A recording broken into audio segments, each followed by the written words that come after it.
السلام علیکم اسٹوڈنٹس، کیسے ہیں آپ؟ اپنے یوٹیوب چینل سے میں ہوں صبا جنید۔ آپ جانتے ہیں کہ ہم اپنے اس چینل پر کراچی بورڈ کے طالب علموں کی سہولت کے لیے ان کے سلیبس کے سوالات اپلوڈ کرتے ہیں۔ آج ہم ایک تفصیلی جواب لے کر آئے ہیں جو کہ آپ کی اسلامیت کی بک سے ماخوذ ہیں، یعنی کہ اس کا تعلق آپ کی اسلامیت کی بک سے ہیں، اور یہ بورڈ میں آپ کے ایگزام میں آنے کے چانسز بہت زیادہ ہیں۔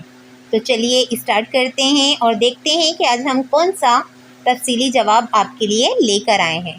جہاد کی مختلف اقسام تفصیل سے بیان کریں۔ جہاد کے لغوی معنی کوشش کے ہیں، اور دینی اصطلاح میں اس سے مراد وہ کوشش ہے جو دین کی حفاظت اور فروغ کے لیے کی جائے۔ اسلام میں جہاد کے واضح اصول و ضوابط ہیں۔ جہاد کا مقصد مظلوم مسلمانوں کی امداد کرنا، اشاعت اسلام کے راستے کی رکاوٹوں کو دور کرنا اور رضائے الہی کا حصول ہے۔ جہاد کی اقسام۔ جہاد کی چند اقسام درج ذیل ہیں۔ نمبر 1، جہاد اکبر، یعنی اپنے نفس سے جہاد۔ بعض علماء کی رائے میں جہاد کی سب سے اعلیٰ قسم خود اپنے نفس کے ساتھ جہاد کرنا ہے، یعنی اپنی بے جا اور فضول خواہشات کو اپنے اندر دفن کرتے ہوئے اپنی زندگی شرعی اصولوں کے مطابق سادگی سے گزاری جائے۔ علماء کرام اس جہاد کو جہاد اکبر قرار دیتے ہیں۔ بعض صحیح احادیث اور قرآن کریم سے بھی اس مفہوم کی تائید ہوتی ہے۔ اللہ تعالیٰ قرآن کریم میں فرماتے ہیں کہ جن لوگوں نے ہمارے بارے میں جہاد کیا، یعنی محنت اور تکلیف اٹھائی، ہم ان کو اپنے راستے دکھائیں گے، اور یقیناً اللہ نیکوکاروں کے ساتھ ہے۔ نمبر 2، جہاد بالعلم۔ جہاد کی ایک قسم جہاد بالعلم ہے۔ دنیا کا تمام شر اور فساد جہالت کا نتیجہ ہے، اس لیے اس کو دور کرنا بھی جہاد ہے۔ قرآن پاک میں اللہ تعالیٰ کا ارشاد ہے، لوگوں کو اپنے پروردگار کی طرف آنے کی دعوت حکمت و دانش اور خوبصورت نصیحت کے ساتھ کرو، اور ان سے مجادلہ، بحث و مباحثہ بہت ہی خوبصورت طریقے سے کرو۔ اسی طرح علمی انداز میں دین کی دعوت و تبلیغ بھی جہاد کی ایک قسم ہے، اور نتائج و افادیت کے لحاظ سے اس کو بہت اہمیت حاصل ہے۔ سورہ فرقان میں اسے جہاد کبیرہ قرار دیا گیا ہے۔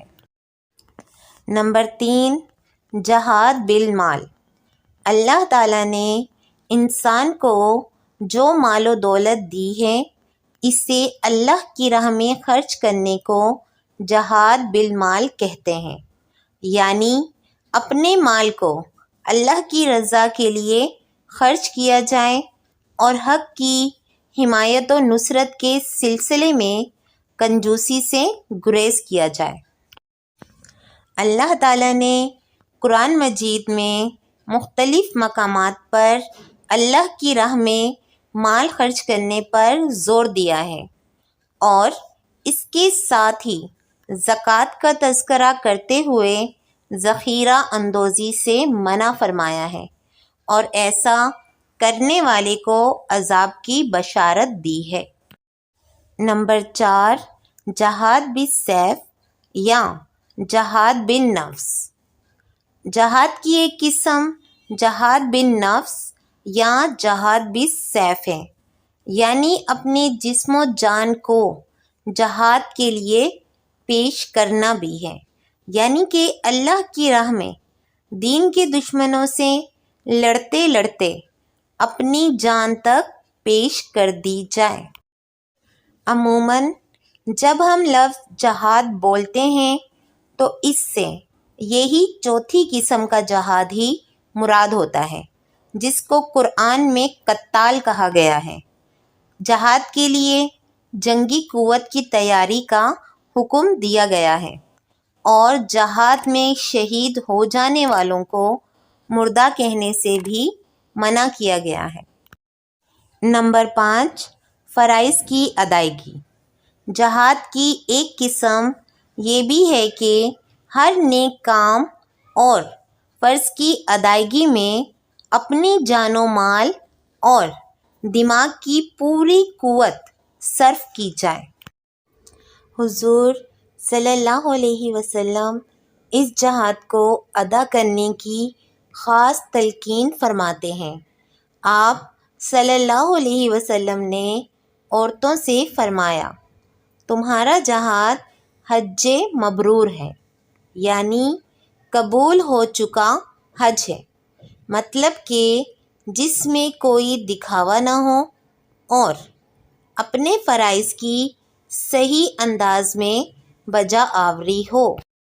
اسی طرح ایک صحابہ رضی اللہ تعالی عنہ کو جہاد میں شرکت کرنے سے روک دیا، جن کے والدین ضعیف تھے، اور ان سے فرمایا کہ تم ان کی خدمت کے ذریعے جہاد کرو۔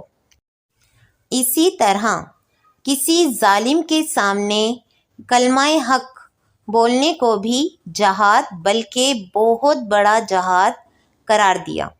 آپ صلی اللہ علیہ وسلم نے یہ بھی فرمایا کہ یہ جہاد قیامت تک جاری رہے گا۔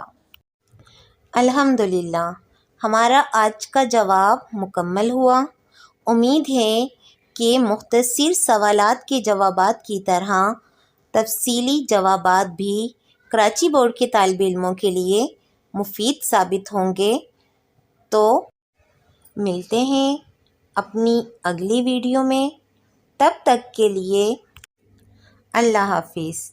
اللہ آپ کا اور ہمارا حامی و ناصر رہے۔